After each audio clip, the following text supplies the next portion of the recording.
What's up, everyone? What's up? It's just Jossie. Thank you for joining us today. What can I tell you? I mean, this man here really needs no introduction, but I'll go ahead and do it. I have in the house here at Mediva Lounge. We're in the midst, and we are in the midst. I'm in the midst, at least, with this man sitting here next to me. He is one of our founding fathers of hip hop. He is responsible, one of the top people responsible for the hip hop culture, which, you know, really honestly, like for real, gives me goosebumps when I say I'm sitting here with a legend.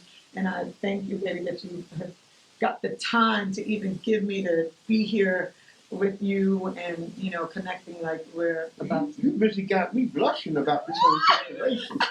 You know? I'm with Jossie, everybody. I'm with Kool DJ Red Alert, everybody. What's he talking about?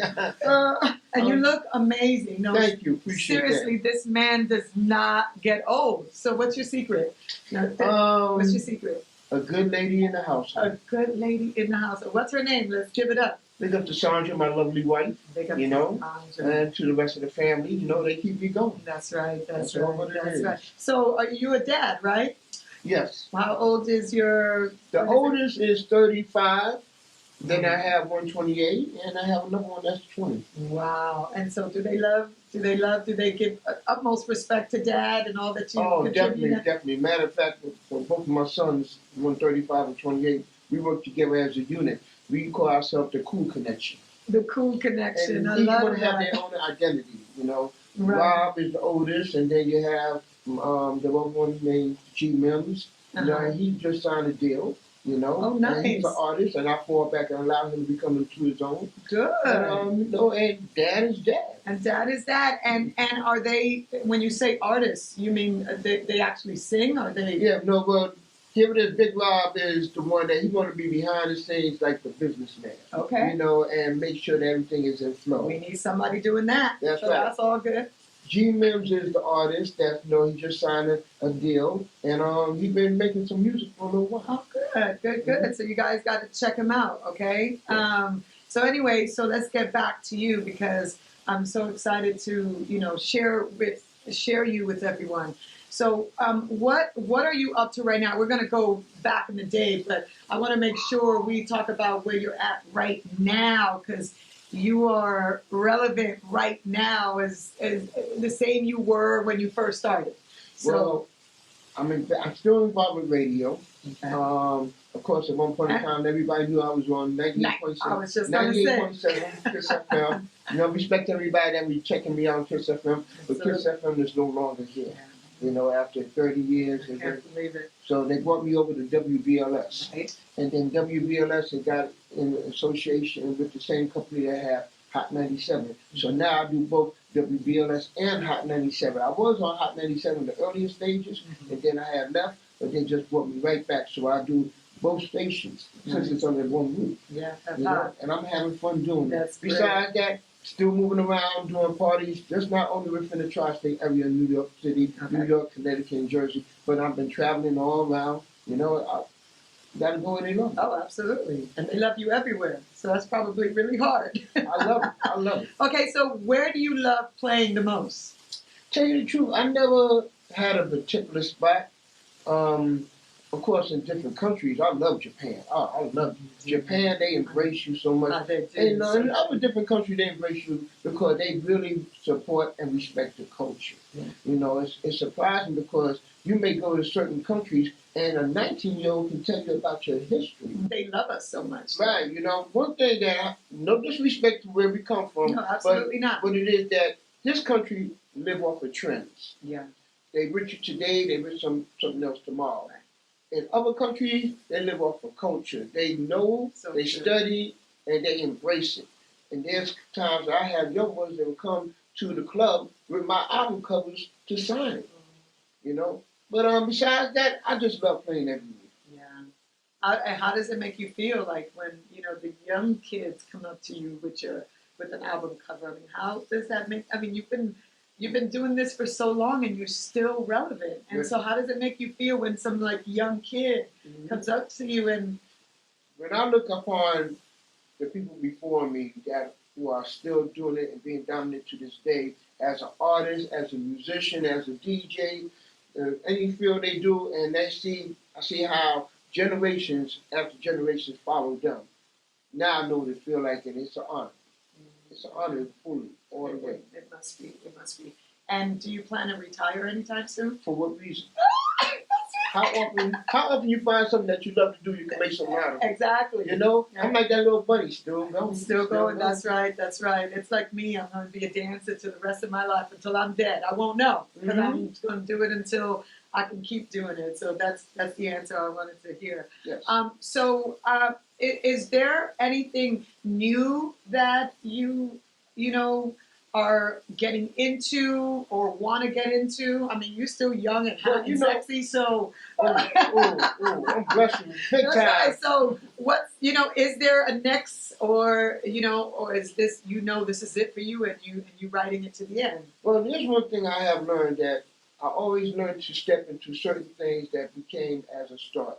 I'm proud to say that when satellite radio first came in place, I was being involved with that. When they was doing live streaming online, I got involved with that. So I always try to be on the cutting edge whenever I saw, and not only different as far as different in the communication, but also when you try to be a part of what you see as a startup, such as the hip hop culture. Right. At one point in time, a lot of people did not want to be involved with Caribbean sounds, as I have Caribbean in my own, with myself. But I help to embrace the dance hall that extend from the Caribbean. Because everybody always knew about rockers and reggae, but dance hall was the next stage. The dance hall was the next stage from reggae.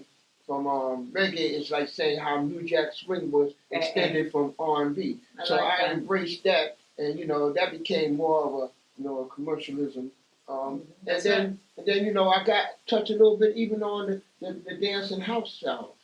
So when I saw that was coming from the Midwest, I learned to dabble into a little bit of everything, so that's where I'm proud to say I'm really a part of it. Yeah, well, that's good. I mean, you've had a good sense of, what the crowd was going to love and get into. I've often been quoted and heard saying that a DJ saved my life, and that's the reason why it was so important for me to sit here with you.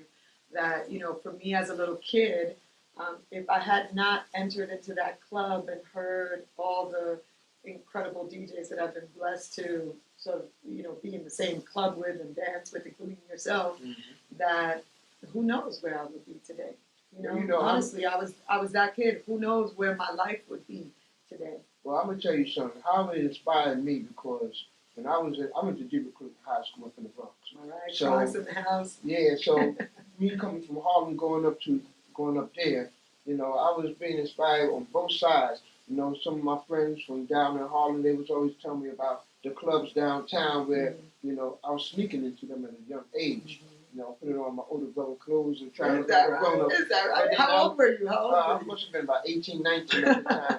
And at that time, you had to be 23 and older. Yeah. They was very stern. I think you still have to be. Right? How Isn't about it like that? 21?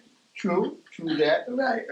And there were various clubs at the time downtown, such as Superstar Cafeteria, Hotel Diplomat, Nell Gwynn's, Pippin's. I mean, just naming a few. I love it. And they always saw the young face I had, but they saw I was very eager. But when they allowed me to come in the first time, they was probably, seeing where I was going, what I was doing, and all I did just really stand in front of the DJ. So they was like, why are you all up? I said, this is what I'm going to see. So I was fascinated just watching. I wasn't into no females. I wasn't going near no bar. I just wanted to watch. So the DJ. What was it though? Was it the sound? I think they also extend from the household, because coming up under my brother, he had a wide selection of music. He was a record collector. So in the household, we learned to be open-minded to just not R&B and soul, but also some, I say Caribbean from that's right. That background. I got family in St. Croix. Right. So I got the Caribbean. Mine from Antigua. Yeah. So also we had Latin sound, we had pop sound, right as well, the Motown. So I used to just sit there and listen to everything. So now, here it is, I can go outside and hear somebody playing it, but program it different from hearing one record behind another. Then I hear them learn how to blend and mix it. Right. And then so I was going to downtown, but then on a weekend, on a Saturday, I would be up in the Bronx to listen to the sounds of Kool. So I learned how to be diversified by listening to the sounds downtown and to the sounds up in the Bronx, which inspired me when I was in the Upper Ground program. That was a program where you prepare yourself to go to college. And my friend and I used to, connect our stereo system together, also being DJ. And when I went to college, I went to Hampton. I did a year and a half. I took up communication engineering. Got my first class license. Nice. I love that. So, do you give it up to Kool for being like one of the DJs that inspired you? Oh yeah, big time. I give it up to Kool up in the Bronx as far as the hip hop. But downtown, I give it up to various DJs as PTJ Jones, rest in peace, Charisma, rest in peace, DJ Plummer, the Gabble Brothers. They make me learn to be in association with what I'm a part of today. Today's subject is just. You heard what I say? Just. You know why? First and foremost, it's just the cool DJ, the veteran, everybody. Wait, Just Jossie. Check out justjosie.com or subscribe to Jossie Harris on YouTube. Now may I ask a question? Who are you?